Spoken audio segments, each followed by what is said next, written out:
Сәлем барша қыз-келіншектер, бүгінгі жасайтынымыз қызылша салаттарымыз. Егер ұнаса, тіркеліп лайк басуды ұмытпаңыз. Ең алдымен керек заттарымызға қызылша, алма, жаңғақ және майонез. Алмаларымыздың сыртын ашып аламыз алдымен. Сіздердің өз қалауларыңыз.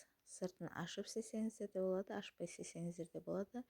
Мен де балаларды жейтін болған соң, балаларға жұмсақ болсын деп сыртын ашып аламын.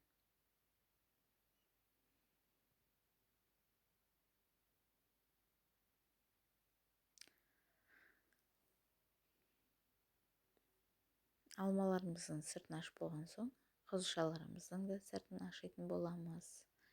Мен қолым былғанбасын деп қолыма қолғаптарды киіп алдым.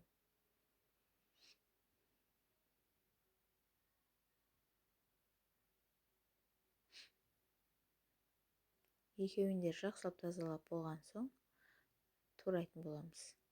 Ұсақтап көбік ретінде тураймыз.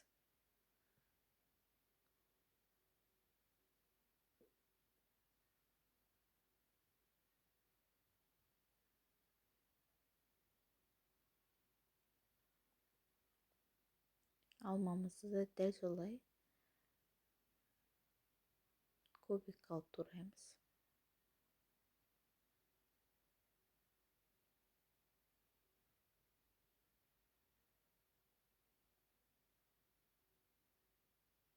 Турап болған соң, үстіне жаңғағымызды, майонезімізді, дәміне қарай тұзымызды салып, жақсылап араластырамыз.